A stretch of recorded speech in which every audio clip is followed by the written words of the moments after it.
Hello दोस्तों, तो स्वागत है हमारे रियल एजुकेशन चैनल पर। आज हम लोग पढ़ने वाले हैं सिविक्स के अध्याय 1 सत्ता में साझेदारी, यानी सत्ता की साझेदारी हम लोग पढ़ने वाले हैं।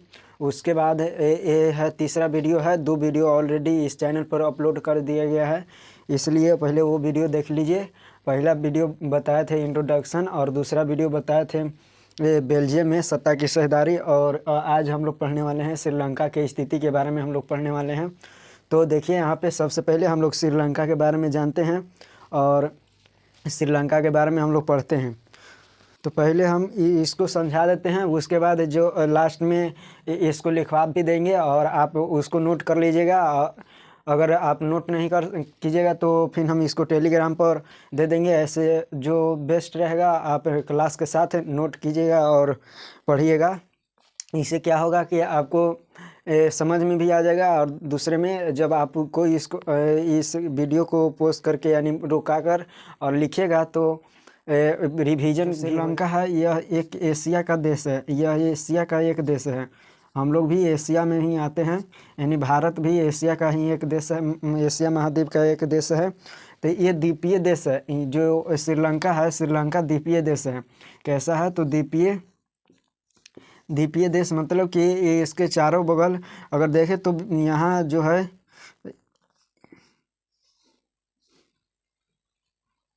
ये है भारत, और भारत के यहाँ जस्ट हम लोग इस तरह से गोल टाइप पर देते हैं। ये है श्रीलंका। तो ये श्रीलंका का नक्शा है और इसका जो दूरी है ये तमिलनाडु के कुछ दूरी पर स्थित है। भारत से अगर कहे तो भारत से इसका दूरी है 52 किलोमीटर है भारत से। इसका अगर एथी से जाइएगा यानी जल के माध्यम से जाइएगा तो 52 किलोमीटर ये दूरी पर स्थित है। यहाँ पे जनसंख्या है 2 करोड़ जनसंख्या है। यहाँ की जनसंख्या 2 करोड़ है। और दूसरे में सबसे पहले हम लोग जानते हैं कि इसमें जो जनसंख्या है वो 2 करोड़, वो कितने जातियों में ये बटा हुआ था। तो देखिए, इसका जो जाति अगर बनावट अगर देखें तो इसमें 2 जाति था। पहला जाति था सिहली जाति के लोग रहते थे, और दूसरा तमिल थे। दूसरा तमिल थे। और जो अगर कहे तो तमिल सबसे, अगर सिहली में अगर सबसे ज़्यादा बौद्ध धर्म के लोग रहते थे। सिहली में सबसे ज़्यादा बौद्ध धार्मिक थे, और तमिल में हिंदू मुसलमान ये सब आते थे, यानी तमिल में। अगर इसकी अगर कहे तो जनसंख्या की बात करें तो इसका जनसंख्या 74% था और इसकी जनसंख्या 18% था। किसकी जनसंख्या 18% था। और ईसाई एक आते थे, ईसाई जाति के थे। श्रीलंका में 3 जाति के लोग रहते थे। पहला था सिहली, और दूसरा तमिल, और तीसरा ईसाई। ईसाइयों के अगर सिहली 74% थे, तमिल 18% और ईसाई थे वो 8% थे। तो अब देखिए, इसमें जो अगर बात करें, इसमें जो तमिल में अगर बात करें तो तमिल में थे 18% में से 13% जो तमिल थे वो मूल तमिल थे। ठीक है, मूल तमिल थे। 18% जो थे 13% थे वो मूल तमिल थे, और जो 5% थे वो 5% भारतीय तमिल थे। तो भारतीय तमिल कैसे वहाँ पे गए?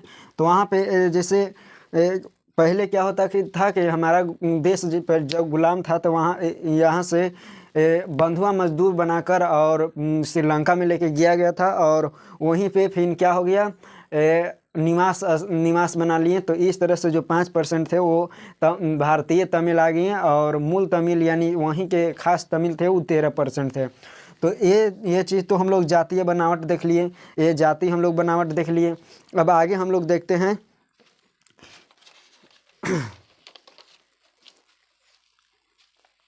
जातीय बनावट हम लोग देख लिए। उसके बाद हम लोग देखते हैं श्रीलंका में सत्ता की साझेदारी।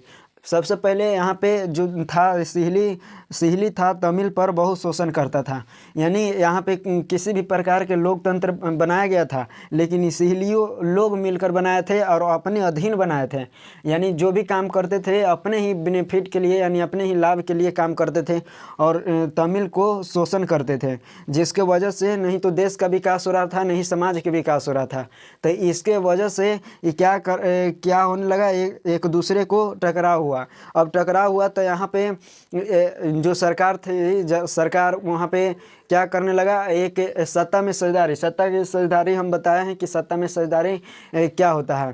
तो जब सत्ता में साझेदारी करने लगे, करने की आवश्यकता हो गई, तो इसमें सबसे पहला क्या किया कि जब संविधान बन रहा था, तो संविधान बनना तो उसमें जो दिया गया, यानी 74% जो तमिल सिहली थे और 18% तमिल थे।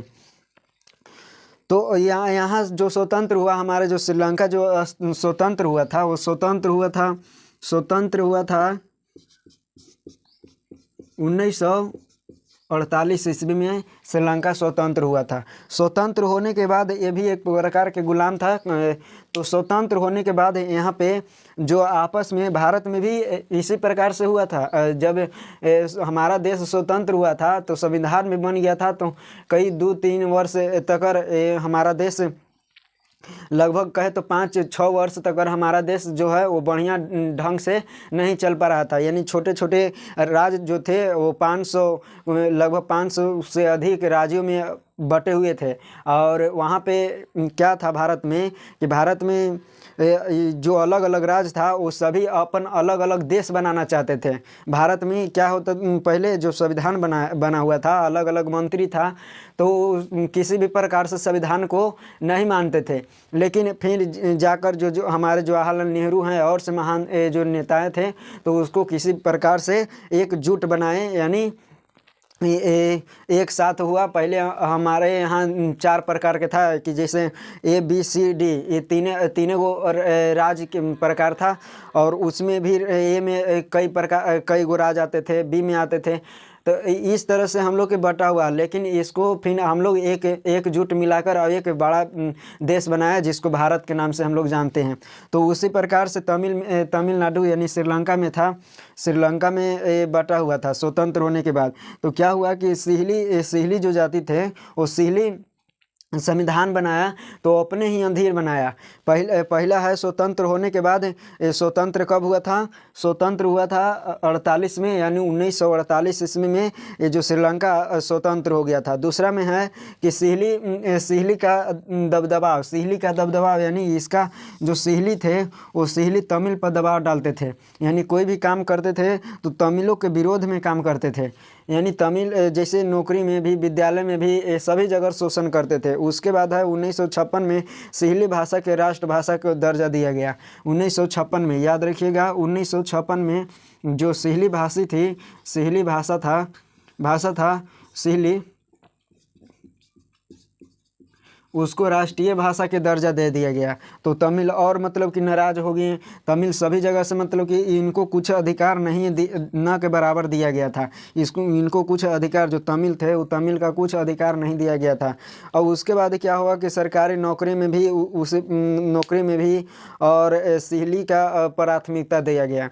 जो सरकारी नौकरी है वो सिहली जाति का ही प्राथमिकता दिया गया सबसे पहले, कि मतलब कि भर्ती किया जाएगा तो सिहली जाति का किया जाएगा, उसके बाद सीट उट बचेगा तो फिर तमिल का लिया जाएगा। तो इस तरह से मतलब कि शोषण किया जा रहा था तमिल पर। उसके बाद बौद्ध धर्म को संरक्षण किया गया, क्योंकि सबसे ज़्यादा सिहली जाति के थे तो बौद्ध धर्म को मानते थे। तो बौद्ध धर्म को क्या किए कि संरक्षण करने के लिए, यानी बचाने के लिए कहें। अब बाकी इसका जो था, इसको मतलब कि बचे या भी न बचे, इसका कोई मतलब कि फिक्र नहीं है। उसके बाद है सरकारी स्कूल कॉलेज में भी सिहलियों का क्या किए, घूट पी रहे थे। सरकारी नौकरी में भी, स्कूल में भी, सभी जगह घूट पी रहे थे और शोषण किया जा रहा था। तो उसके बाद क्या हुआ कि जब तमिल इतना जब शोषण किया तो एक तमिल नाराज हो गए। क्या हो गए? तमिल नाराज हो गए। लिखेंगे तमिल का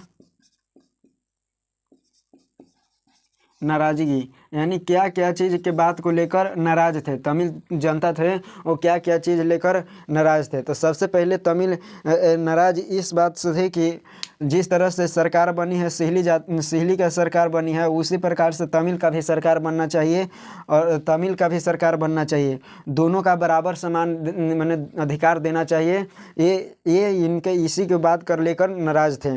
उसके बाद सरकार और राजनीतिक पार्टियां दुश्मन मान लिए थे।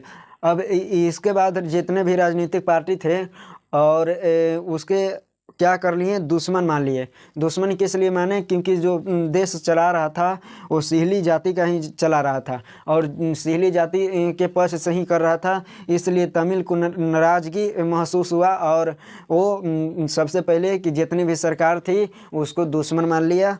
और उसके बाद क्या हुआ कि रबु खुद का एक राजनीतिक पार्टी बनाया गया, खुद का एक राजनीतिक पार्टी बनी जिसे पार्टी बनाई गई और कुछ मांगे रखी। खुद का एक पार्टी बनाया और क्या किया, उसके मांगे रखी, मांग रखा। और क्या हुआ कि जब मांग नहीं माना तो मांग जो किए वो क्या किए कि शिक्षा तमिल को राजभाषा बनाओ, राष्ट्रभाषा नहीं कह रहा था कि तमिल जो है वो तमिल का राजभाषा बनाओ और तमिल का राजभाषा बनाओ और खुद का शिक्षा और रोजगार में समान अवसर दिया जाए, शिक्षा और रोजगार में क्या किया जाए, समान अवसर दिया जाए। तो इस तरह से मतलब कि वहाँ पे अपने से एक राजनीतिक पार्टी बनाया और राजनीतिक पार्टी बनाकर और मांग रखा गया। दो प्रकार के मांग रखा। सबसे पहला कि तमिल का राजभाषा बनाने के लिए कहा, उसके बाद जो था शिक्षा और रोजगार पर दोनों का समान अधिकार देने के लिए कहा। अब मांग नहीं माना तो उसके बाद एक समिति बनाया जिसे स्वयं संगठन समिति बनाया, जिसे लिटटे कहा गया। ठीक है, इसको यानी लिटटे कहा गया। एक स्वयं संगठन समिति बनाया जिसे लिटटे कहा गया। तो ये चीज़ था, ये पूरा चीज़ हम समझा दिए। अब आगे हम लोग लिखेंगे तो उसको फिर समझिएगा और अपने कॉपी पर भी लिख लीजिएगा। तो चलिए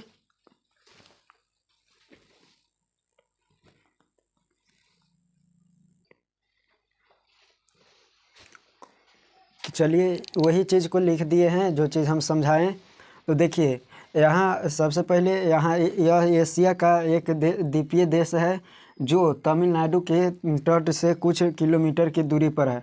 पहला यही चीज़ बताए थे। उसके बाद यहाँ की जनसंख्या 2 करोड़ यानी 2 करोड़ से भी अधिक है लगभग में। यहाँ जो है यहाँ पर मुख्यतः तीन जाति के लोग रहते थे। यहाँ के कितने जाति के लोग रहते हैं? 3 जाति के लोग रहते थे। पहला सिहली, दूसरा तमिल और तीसरा ईसाई। अब देखिए जो सिहली था वो सिहली 74% जो अधिकतर बौद्ध धर्म मानते थे। उसके बाद है तमिल 18% जो हिंदू मुसलमान तथा अन्य जाति के लोग थे। उसके बाद है जो तमिल थे, तमिल में से 18% में से 13% जो मूल तमिल थे यानी वहाँ के श्रीलंका के खास तमिल थे।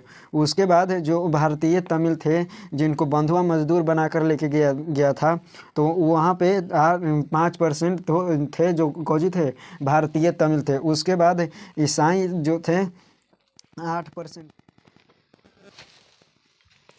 तो उसके बाद देखिए यहाँ श्रीलंका में सत्ता की साझेदारी।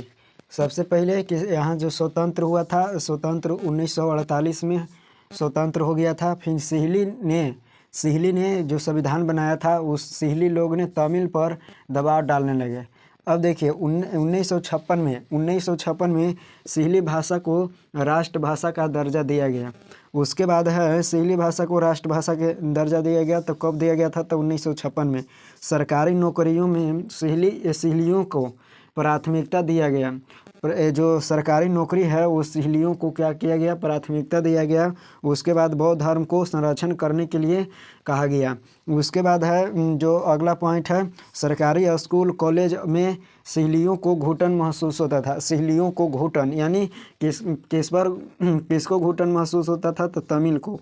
ठीक है, ये सभी जगह अब देखिए अब तमिल इतना जब करने के बाद तमिल जो थे वो नाराज़ थे।